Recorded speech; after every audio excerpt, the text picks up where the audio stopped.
తాకట్లో ఉన్న మీ బంగారాన్ని విడిపించి ఆ రోజు ఆన్లైన్ రేటుకి కొంటాం. Sharma gold company. నమస్తే, వెల్కమ్ టు సుమన్ టీవీ. నేను గిరిజ. ఇవాళ మనతో పాటు ప్రముఖ ఆధ్యాత్మికవేత్త, సూర్య ఉపాసకులు, sun spiritual society founder Vikramaditya గారు ఉన్నారు. వారితో మాట్లాడే ప్రయత్నం చేద్దాం. గురువు గారు నమస్కారం. సూర్యోస్మి తల్లి. గురువు గారు, మనకు గతంలో చూసుకుంటే కరోనా అనే వైరస్ చాలా ప్రబలిపోయి చాలా రకాల సమస్యల్ని మనం ఎదుర్కొన్నాం. అది ఎలా ఉంటుందో ఫేస్ చేసాం.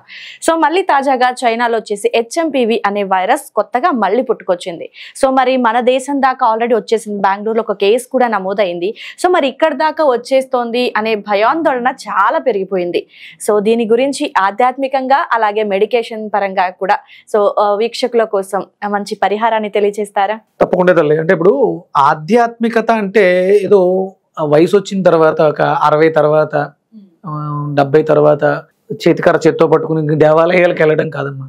ఆధ్యాత్మికత అంటే భారతదేశ సాంప్రదాయంలో ఒక భాగం. మనిషి యొక్క అభ్యున్నతికి, అభివృద్ధికి అది ప్రధాన పాదం. మీరు దేవాలయాలకు వెళ్తారు కదా, అంటే ఆధ్యాత్మికత అనగానే మనకి గుడి గుర్తొస్తుంది, భగవంతుడు గుర్తొస్తాడు. ఒక్కొక్కళ్ళకి ఒక్కొక్క దేవుడు. వెంకటేశ్వర స్వామి ఒకరికి ఇష్టం, ఇంకొకటి పార్వతీదేవి ఇష్టం, ఇంకొకరికి శివుడు ఇష్టం. ఇలా చాలా దేవాలయాలు. అక్కడికి వెళితే మనకి ఏమొస్తుంది?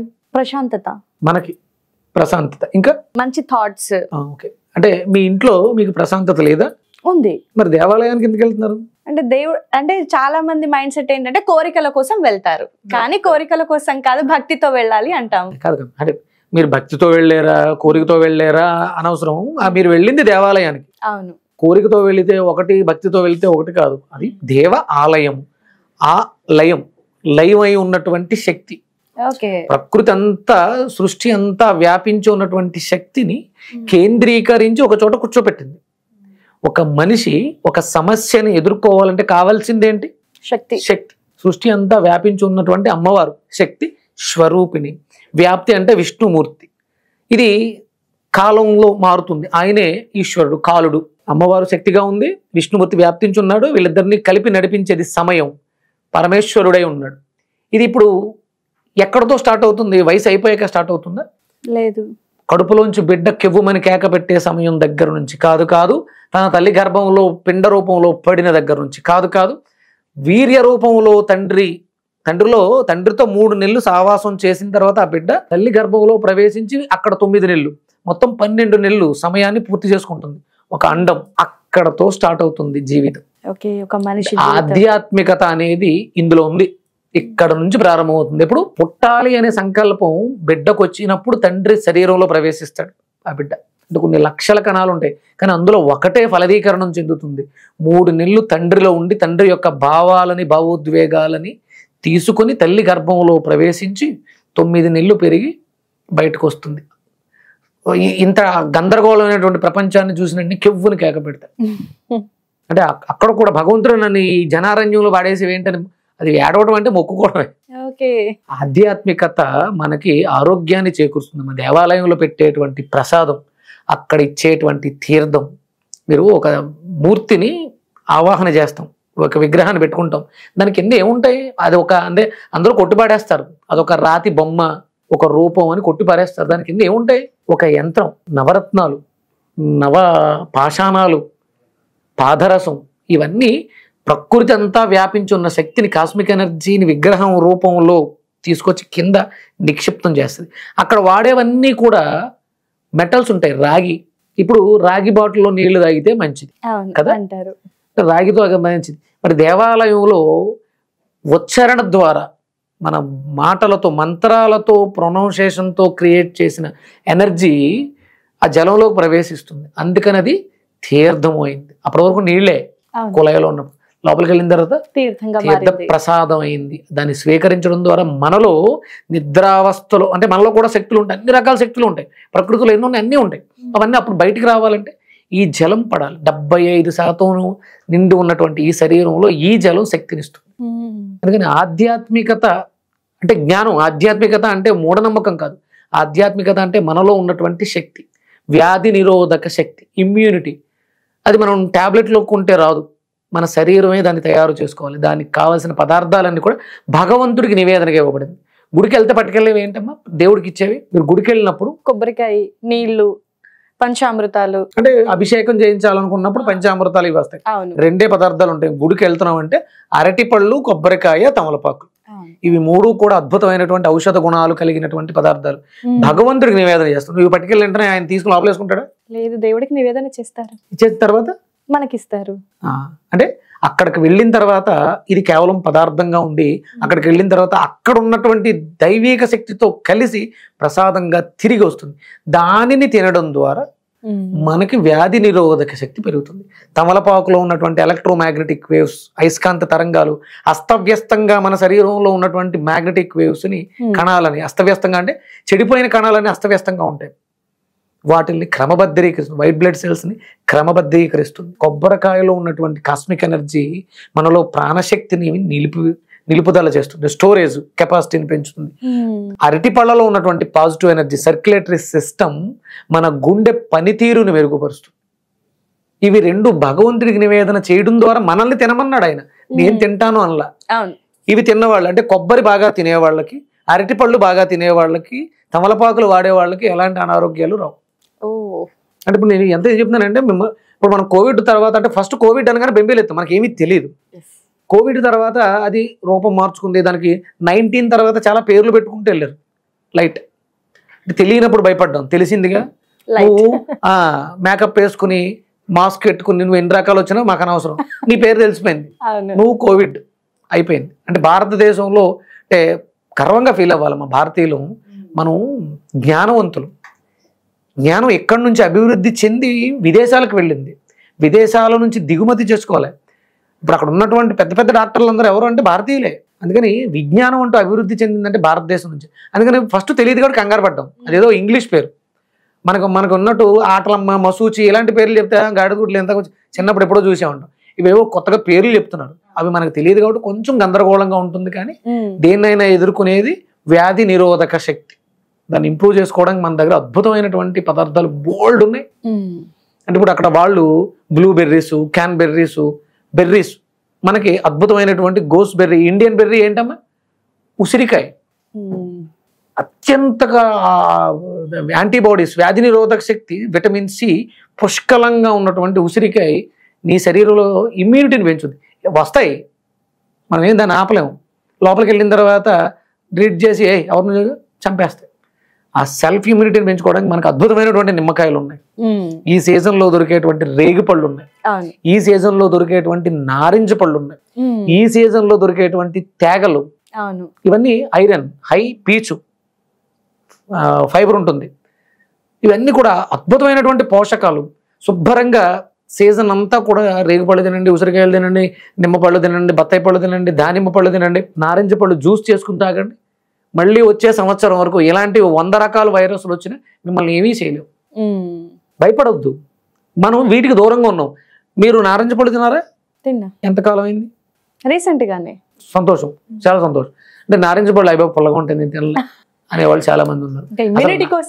నారింజకాయ అంటే తెలియని వాళ్ళు ఉన్నారు. మా చిన్నప్పుడు నారింజకాయని కట్ చేసి ఉప్పు వేసుకుని పుల్లతో గుచ్చుకుని స్కూల్ ఇంటర్వెల్ టైంలో స్కూల్ దగ్గర అమ్మేవారు. తేగలు సంచులో పట్టుకెళ్ళి, అద్భుతమైనటువంటి ఐరన్ తేగల్లో. మన ఇమ్యూనిటీ బోల్డ్ అంత బూస్ట్ అవుతుంది. సున్ను ఉండలు, అలాగే కొబ్బరి లౌజులతో కొబ్బరి ఉండలు చేస్తారు. ఇవన్నీ కూడా ఇప్పుడు అంటే మనలో సెల్ఫ్ ఇమ్యూనిటీ. నాకు మెడికల్ టెర్మినాలజీ తెలియదమ్మా. నేను ఆరోగ్యంగా ఉండటానికి నేనేం తినాలంటే నాకు తెలిసినవి ఇవే. అరటిపళ్ళు బాగా తినండి, మల విసర్జన ద్వారా చెత్త అంతా బయటకు వచ్చేస్తుంది.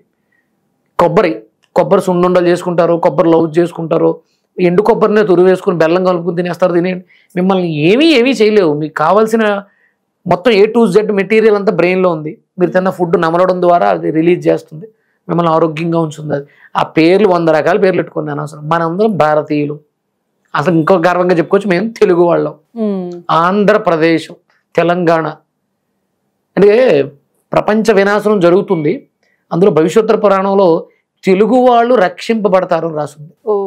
ప్రత్యేకంగా తెలుగు వాళ్ళు అంటే కొంత భక్తి శాస్త్రం ఇవి ఉన్నాయి కాబట్టి తెలుగు వాళ్ళకి సేఫ్టీ రాసింది కాబట్టి సంతోషంగా గర్వంగా చెప్తున్నాను. నిజంగా భవిష్యోత్తర పురాణం చదివాను, అందులో తెలుగు వాళ్ళ కోసం ప్రత్యేకంగా రాసి ఉంది. ఎంతో కొంత పుణ్యం, ఎంతో కొంత కాదు ఎక్కువ పుణ్యం. మీరు ఏ దేవాలయాలకు వెళ్ళినా తెలుగు వాళ్ళు బాగుంటారు. అంటే ఆధ్యాత్మికత అనేది మనిషి ఆయుష్ని ఆయుర్దాయాన్ని పెంచుతుందమ్మా.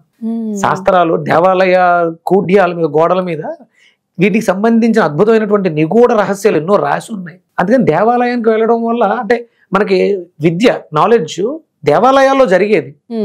ఎందుకంటే వేదం నేర్చుకున్న వాళ్ళు పండితులుగా ఉండేవారు. అక్కడికి వెళ్తే పొద్దుటే వేదపాఠం వినడం ద్వారా వాళ్ళకి ఎడ్యుకేషన్ వచ్చేది, ఫ్రీ ఎడ్యుకేషన్.